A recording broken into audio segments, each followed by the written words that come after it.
சங்கரா மீன் எடுத்து வச்சுருக்கிறேன். இது 1 kgங்க மீன். நல்லா உப்பு மஞ்சள் தூள் போட்டு கல் உப்பு போட்டினேங்க. கல் உப்பும் மஞ்சள் தூள் போட்டு நல்லா கழுவிட்டு வச்சுருக்கேன் நான். இதுக்கு மசாலா தேவையான மசாலா வந்து குழம்புக்கு வந்து இந்த இவ்வளோ தேங்காய்ங்க, இவ்வளோ தேங்காய் போடணும் கால் முடியில். ஏன்னா நம்ம புளி நிறையா ஆட் பண்ணுறோம் இல்லைங்களா, அதனால் வந்து இவ்வளோ தேங்காய் போடணும்.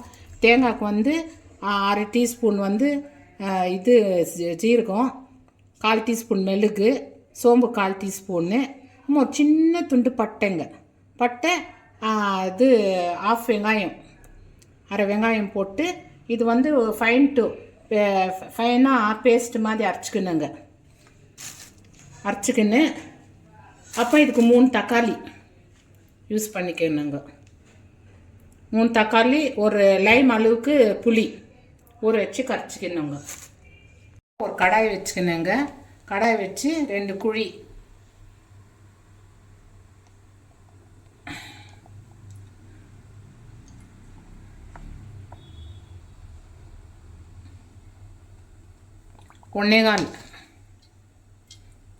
ஒன்னேகால் குழி கரண்டி, பெரிய குழி கரண்டி எண்ணெய் ஊற்றிக்கணும்.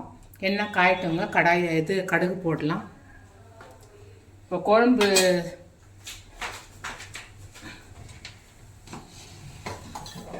செஞ்சுட்டு இருக்கேங்க. குழம்பு செய்ய போகிறேன் நான். இந்த சங்கரா மீனை வச்சு மசாலா இது இன்க்ரீடியன்ட்ஸ் சொல்லிட்டுருக்குறேங்க நான். காஞ்சிச்சான் பார்க்கலாங்க. காஞ்சிட்டு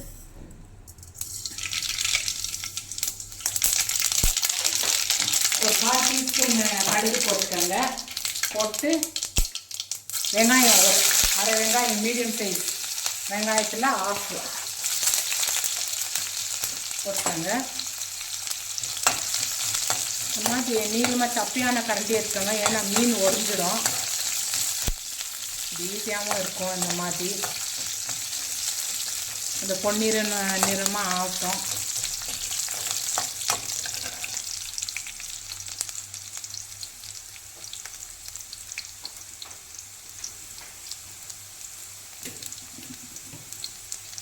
கருவேப்பிலை போட்டுக்கோங்க.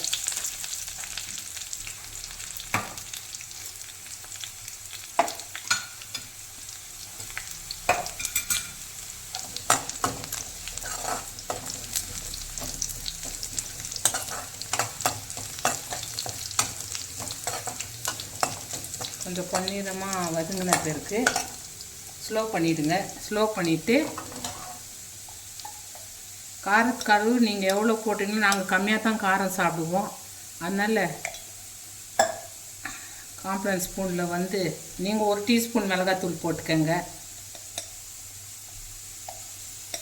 தனியாத்தூள் 1/4 டீஸ்பூன்னு, மஞ்சள் தூள், 3 தக்காளி அரைச்சி வச்ச தக்காளி ஊற்றிக்கோங்க. 3 தக்காளி சொல்லியிருந்தேன் இல்லைங்களா, அந்த தக்காளி ஊற்றிக்கோங்க.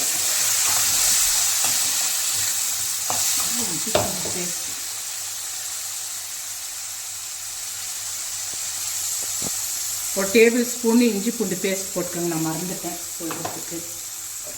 தக்காளி வெங்காயம் வதக்கின பிறகு பொன்னிறமாக ஆன பிறகு இஞ்சி பூண்டு பேஸ்ட் போட்டு வதக்கினா, அதுக்கப்புறம் மிளகாத்தூள், மஞ்சள் தூள், தனியாத்தூள் போட்டுக்கோங்க. அதுக்கப்புறம் தக்காளி அரைச்சி வச்ச தக்காளி ஊற்றிக்கோங்க.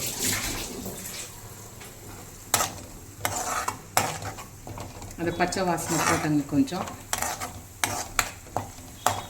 மேலே எண்ணெய் வந்த பிறகு தேங்காய் அரைச்சி வச்ச தேங்காய் பேஸ்ட்டை போட்டுக்கலாம்.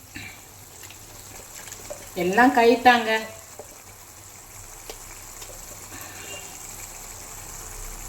இப்போ நம்மளுக்கு எவ்வளோ குவான்டிட்டி வருது பாருங்கள் வீட்டில் செஞ்சாக்கா. அதே வெளியில் வந்து வாங்கினீங்கன்னா நீங்கள் வந்து ஒரு சின்ன பாக்ஸில் கொடுக்குறாங்க. அதுவே 300 சில்லற. ஃபிஷ் கறி 300 சில்லற, 200 சில்லற கொடுத்து வாங்க வேண்டியதாக்குது.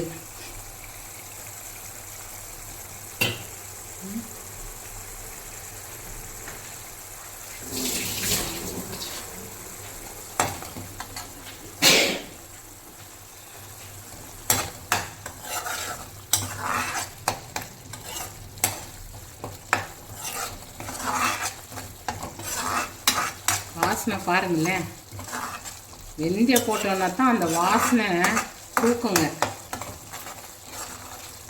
நீ இன்னும் வெந்தயம் போடல, அது ஒரு டீஸ்பூன் வெந்தயம் பொன்னிறமாக வறுத்து வச்சுருக்கிறேன், அதை பவுடர் பண்ணணும்.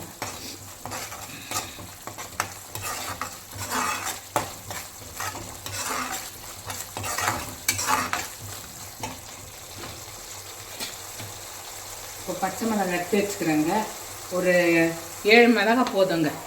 சும்மா கட் பண்ணாமே ஸ்லிப் பண்ணாமே அப்படியே போடணும் மிளகாய்.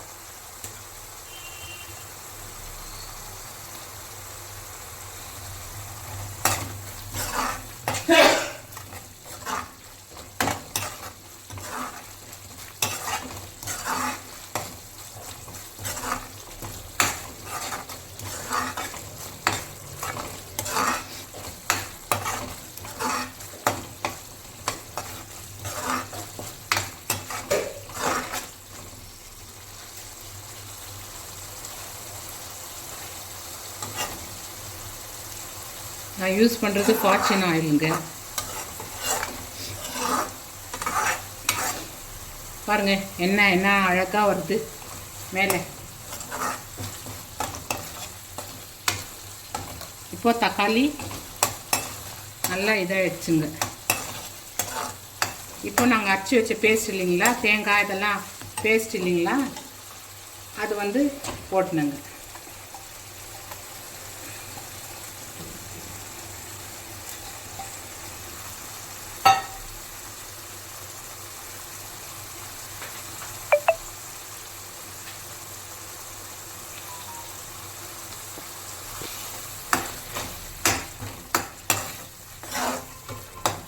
நல்லா மிக்ஸ் பண்ணி விட்டுனேங்க. அந்த தக்காளியும் அந்த தேங்காயும் பாருங்கள் எப்படி வருது.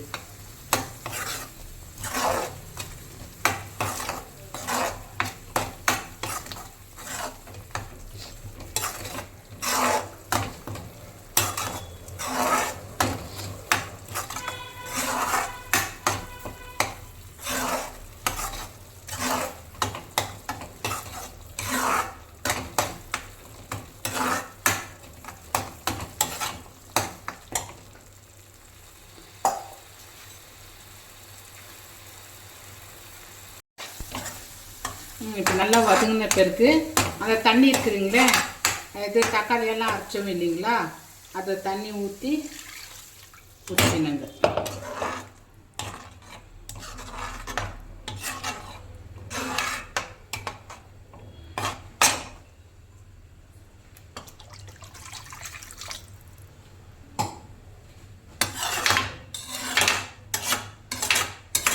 நான் கல் உப்பு தான் யூஸ் பண்ணுறதுங்க. எனக்கு அதில் தான் அளவு தெரியும். ஏன்னா நல்லது கூட உடம்புக்கு, பிபிக்கெல்லாம் நல்லது. ஹை பிபி இருக்கிறவங்களுக்கெல்லாம் உப்பு காரம் கம்மியாக சாப்பிடலாம். இப்போ கொஞ்சம் தூக்கெல்லாம் சாப்பிட்டா கூட பரவாயில்லைங்க. ஏன்னா கல் உப்பு போட்டு சாப்பிட்றோம் இல்லைங்களா, செய்கிறாங்க இல்லையா. இவ்வளோ உப்பு போடுங்க, தேவையான அளவு உப்பு. உங்களுக்கு தேவைப்பட்டால் டேஸ்ட் பண்ணி போட்டுக்கலாம்.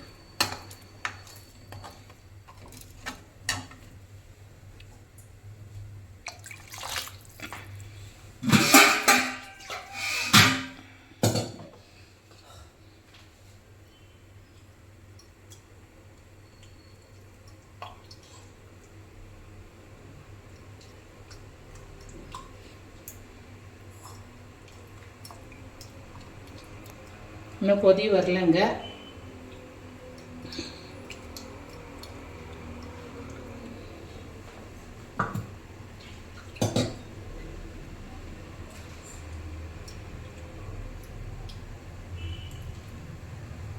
லெமன் சைஸ் புளி சொன்னேன் இல்லைங்களா, அது கரைச்சி ஊற்றிக்கலாம்.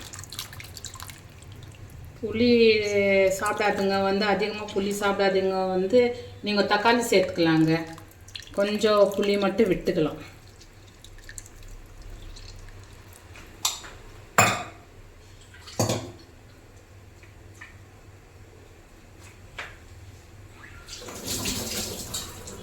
இன்னும் புளி வேண்டுங்க. இது கொதிச்ச பிறகு இன்னும் புளி தேவைப்பட்டால் நீங்கள் இன்னும் கொஞ்சம் புளி ஊற்றிக்கலாம். அது மிச்சம் இருக்குது இல்லைங்களா புளி. கொஞ்சம் தண்ணி ஊற்றி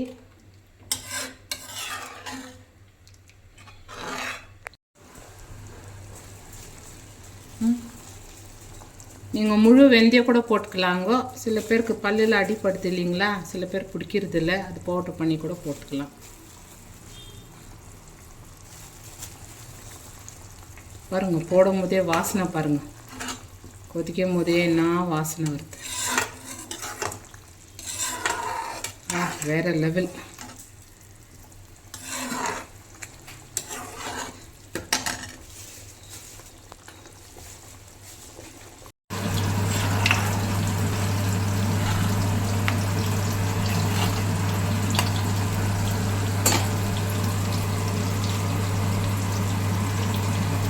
பச்சை வாடை போயாச்சுங்க. இப்போ மீன் வந்து போட்டுக்கலாங்க.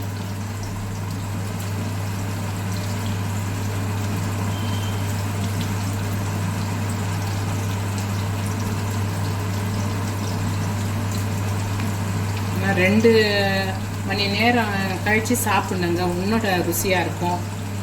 நாளை கூட வச்சு சாப்பிட்லாம், இன்னும் ருசியாக இருக்கும்.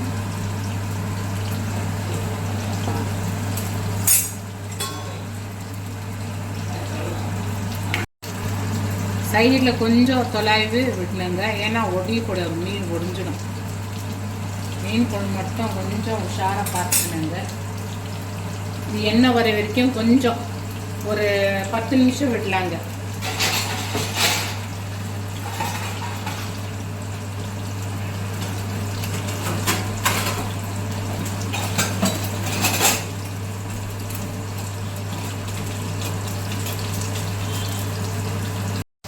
கீழே எண்ணெய் வர்றது மேலே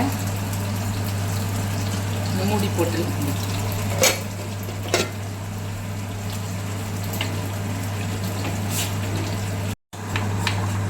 நான் எப்போவுமே கம்மி எண்ணெய் தான் ஊற்றி செய்கிறதுங்க.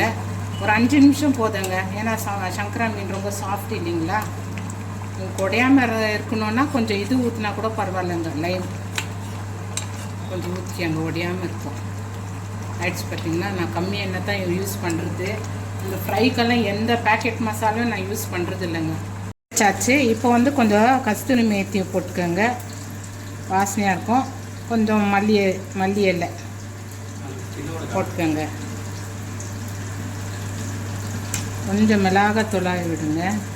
என்னோட சங்கரா மீன் அவ்வளோதாங்க. சுவையான மீன் குழம்பு ரெடி. டேஸ்ட் பண்ணிவிட்டு லைக் பண்ணுங்கள், ஷேர் பண்ணுங்கள், சப்ஸ்கிரைப் பண்ணுங்கள். மறக்காமல் பெல் பட்டன் அழுத்துங்க. அழுத்திட்டு எது இருந்தாலும் நீங்கள் சொல்லலாம். நான் ஃப்ரீயாக இருக்கிறேன் உங்களுக்கு ஏதோ ஒன்று சொல்கிறதுக்கு. பாய்.